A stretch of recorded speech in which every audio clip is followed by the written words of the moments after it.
هفته خبر تو خبر داره براتون. از بیرون ریختن همه مور و ملخ‌های نظام بعد از صدور قطعنامه پارلمان اروپا و رم کردن گاو مهره‌های باند خامنه‌ای.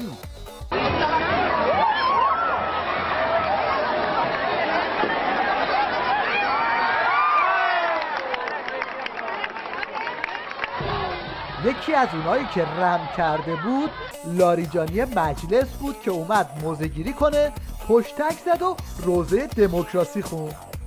به نظر میرسد اعضای پارلمان اروپا دچار تنگی تفکر شدند و باورشان شده که خود استانداردهای مترقی در دموکراسی و انتخابات دارند. گله‌های بسیجی هم بعد از نمایش جمعه به دستور ولی فقیهشون یک کارنوال خیابونی راه انداختن و شعارهایی دادن که خیلی باورپذیر بود. اونا خودشون بزرگترین ناقضای حقوق بشر هستن. جواد ظریف تا دیروز برای کشوندن اروپایی‌ها به ایران همه جور کارت دعوت میفرستاد و حتی حاضر بود برای مخفی نگه داشتن سفراشون خبرنگار تیویدیش رو هم دم گاز بده. اینم خانم اشتون که از صف طولانی ملاقات مقامات فعلی و قبلی و دیدارهای یواشکی در سفارت اتریش خسته شده و اومده هواخوری. مردمم عادی دارن نگاه میکنن و تصویربردار بینوای ما هم داره عادی تصویر میگیره. اما آقا نکن، آقا دنبالش نکن، به خدا جلو مردم خوب نیستا. اوه ماجرا داره خفن میشه. داره یه کارهای دیگه میکنه. اخوی اینجا محل توریستی عمومی میدون نقش جهانه ها، از اون جای خصوصی نیست که اشتون بازدید کرد و ما رو راه ندادید. پس این کارا چیه؟ بی خود دعوت شدی آقا. اما حالا آش اینقدر شور شده که رگه زمختی جواد ظریف زد بیرون و قبل از ملاقاتش با اشتون یه تیکه احمدی نژادی اومد.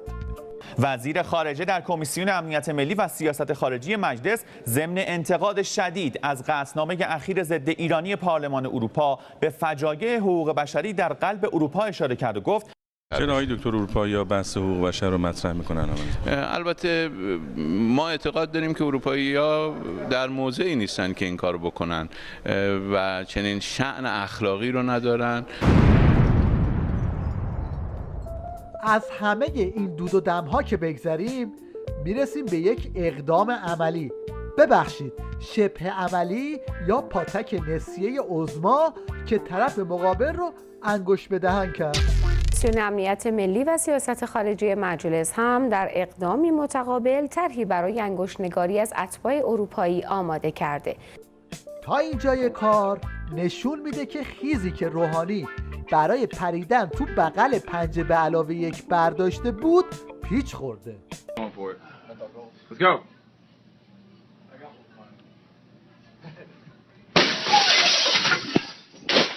وقتی اینجور بزبیاری ها پیش میاد، اونایی که خاطرات بدی از زهرخوری دارن فیلشون یاد هندوستان میکنه.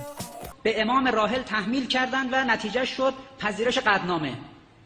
وقتی در 1381-82 نامه 127 نفر نماینده مجلسی که مستقیما تو نامشون در مورد پرونده هسته‌ای به رهبری نوشتن که جام زهری اگر باید نوشیده شود همین الان بنوشید، اجازه ندیم دیگه امام معصوم و امام غیر معصوم. اون امام معصوم که میشد علی علیه السلام و امام غیر معصوم حضرت روح الله و در دوره اخیر هم حضرت سید علی جام زهر بنوشن. دوستان به عوض اینکه کمک کنند درست در یک مقطع و شرایط حساس پالس غلط میفرستن از رسانه ملی. برای اینکه معلوم بشه که اون بالا تو بیت عظما چه دعوایی بین سید علی و اکبر کوسه در جریانه، خوبه که یک نگاهی به مناظره نماینده هاشون تو پایین نظام بندازید. تو خود حدیث مفصل بخوان از این مجمل. این عین جمله آقای احمدی نژاد بود یا نبود که گفتش که کاغذپاره های سازمان ملل، قطعنامه چیه؟ کاغذپاره سازمان ملل. این جمله آقای احمدی نژاد بود یا نه که برگشتن گفتن که انقدر قطعنامه بدین تا قطعنامه دونتون پاره بشه. حالا امروز معلوم شده که قطعنامه ها جدی بوده. امروز معلوم شده که تحریما چه بلایی به سر اقتصاد ما آورده. 20 تا 30 تا مطلب آورد از امام خون سر قضیه جنگ. یه دونم من میخونم. امام گفتن که در مورد جنگ هر چی گفتم پس میگیرم. آبروی اگه داشتم با خدا معامله کردم و اون تیکه آخرش گفتن جام زهر رو مینوشم. ولی شما حتما جلوی هیچ دشمنی نخواهید ایستاد، برای اینکه هیچ دلیلی ندارید، مبانی ندارید. امروز اگر این رو چسبیدید به تو فشار آوردن، میگه آقا ولش کن، حالا این که مهم نیست، من باید فدای این بشم یا این فدای من. دوباره یه چیز دیگر میشه، باز اونم از دستت بخوام بگیرن، اونم ول میکنی میری. شما به هیچ پایبند نیستی. ببین اگه دست بشار اسد نبود میتونستم باورت بکنم که آزاده هستی. اگه دست بشار اسد به قرآن مجید جمهوری اسلامی خیانت میکنه که اجازه میده تو دانشگاهش تو درس بده. ضبط کن اونا رو. والله دادستانی کشور خائنه که اجازه میده شما تو دانشگاه. خائنه. رئیس قوه قضاییه اگه این حرفا رو بشنوه و اجازه بده که اینطور که پیش میره احتمالاً به زودی به جای این دعواها با زبون تبر با هم صحبت کنن.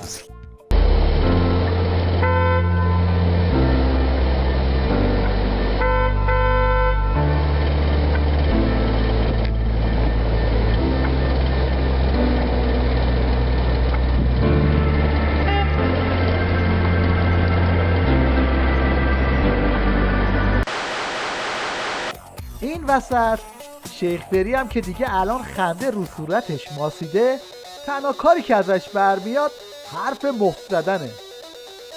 مردم ما با روحیه بازتر، با نشاطی بیشتر، با امیدی بیشتر از سابق به سر کار بیان، به سر فعالیت بیان و فعالیت به نام کشور، برای ملت.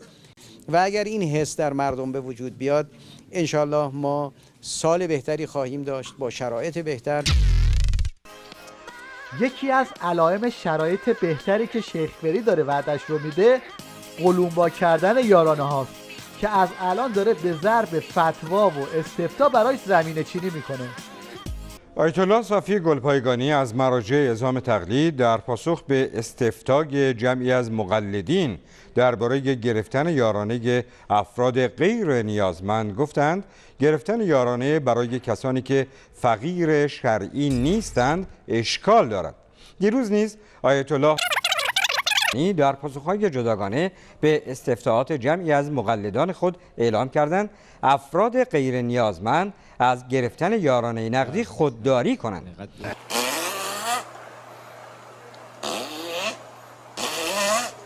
برای اینکه شرایط بهتر روحانی تکمیل بشه علاوه بر حذف یارانه ها قیمت ها رو هم دارن بالا میبرن.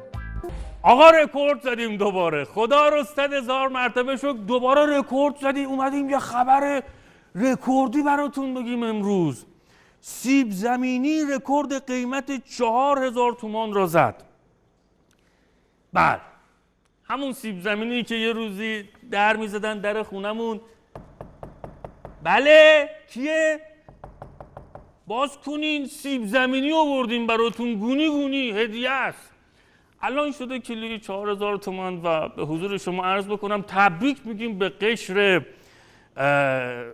زیر حد فرق که معمولا سیب زمینی میل میکردن، یه روز با نمک، یه روز با به حضور شما عرض بکنم با فلفل، یه روز با نون، یه روز با همون نون دوباره اینا. الان دیگه جزو غذای لوکس محسوب میشه. رعایت سیب زمینی نمیخوایم، رعایت سیب زمینی نمیخوایم. این حاجی سیب زمینی پشندی برای خودشیرینی جلوی کت خداش حرفایی زد که دایناسور منقرض شده رو هم به خنده میندازه. مقام معظم رهبری در یک دو نوبت فرمودند که جناب جنتی از نعم بی‌بدیل الهی هستند. ایشون بودن برخلاف حالا اون چیزی که گاهی اوقات بیرون مطالبی رو به ایشون نسبت میدن، بسیار انسان دقیق، منظم. ایشون در مباحث شخصی که واقعا بنده لایق نیستم حرفی رو بزنم و به عنوان یک تجسمی از اسلام هستن. اشاره کردید به یه ویژگی آیت الله جنتی که اگه هیچ مواردی اشتباه بکنه میگن و در واقع به نوعی جبران میکنن. اصلا آیا بوده در مورد به خصوص رد صلاحیت افراد اشتباه شده باشه؟ به تو چه فضول؟ تو چه کاری که به ما میگی؟ اف بر بی حیایی شما.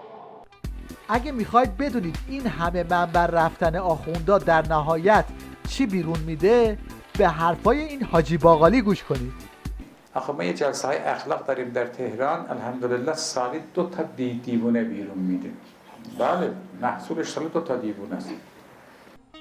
یک نمونه رفتاری از این آدمای احمقی که تو جلسات اخلاق این حاجی تربیت شدن رو این یکی تعریف میکنه.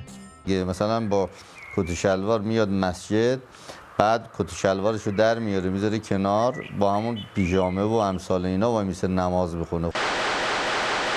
تو هفته گذشته باز فرصتی پیش اومد که موجودات مغز فسیلی نظام افکار زباله خودشون درباره جایگاه زن در جامعه رو بیرون بریزن. یک جا مثلا یک زنی رو فرماندار کرده باشه، استاندار بخشدار کرده باشه، یا در زمان 5 سال حکومت امیرالمومنین مرحوم علامه زمان پیامبر رو میگه. حالا شما زمان امیرالمومنین هم بینندگان عزیز ببینن، اگر بود به ما خبر بدن بگن نه علامه اشتباه کرد، ما فلان جا پیدا کردیم، اینجا پیدا کردیم. یه جای یک سمت ولایتی به زنها داده باشه. این یکی مشنگ که ظاهرا خاطرات کتک خوردن از زنان قیام آفرین تو ذهنش باقی مونده، ترسش از تکرار اون صحنه ها رو اینطوری بیان میکنه که میبینید متاسفانه گاهی موقع تو کشور ما هم خب دوبله میشه و پخش میشه. زنهایی که کارهای خشن، زنهای بزن بهادر هفتیرکشی که گاهی موقع مثلا رئیس یک گروه پلیسی هستش که بعضی از مردم میترسن کاری بکنن، اون زن اون کار رو انجام میده. چون دیگه زن بودن خودش ارزشی نداره که پاش وایسه، هویت خودش یواش یواش داره از دست میره. البته زنان و دختران شجاع ایرانی جواب این وحوش رو تو خیابون اینطوری میدن.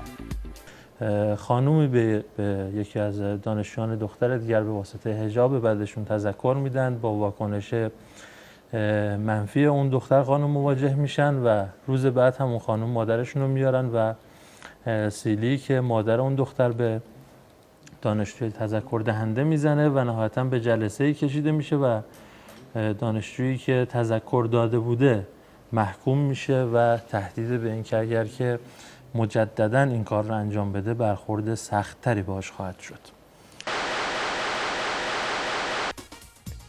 و اما در تیویریش رکورددار سوتی باز هم یک آس جدید رو کرد. مناسب ترین تصویر خبری برای یک خبر ویژه. رهبر انقلاب در دیدار اساتید و پژوهشگران دانشگاه‌ها تأکید کردند نقش ویژه ایران در هندسه جدید سیاسی اجتماعی جهان.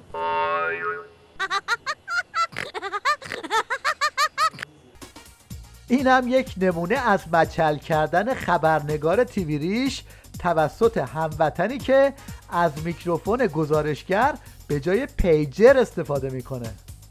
یعنی چه؟ من الان دستم از کار افتاده، 3 ماه دیگه میام جواب بدم. نکن میخوام جار بدن. 3 روز قرص. خانم صالحی ارجسی بیا بالا.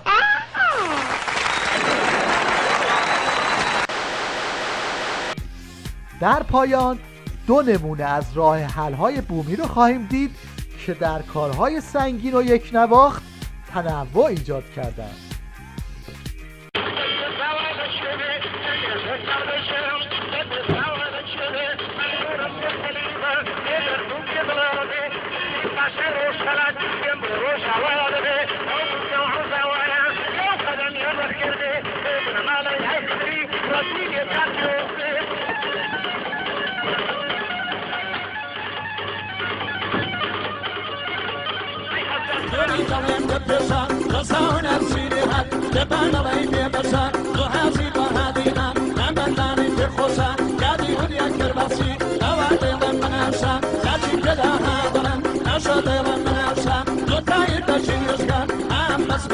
I'm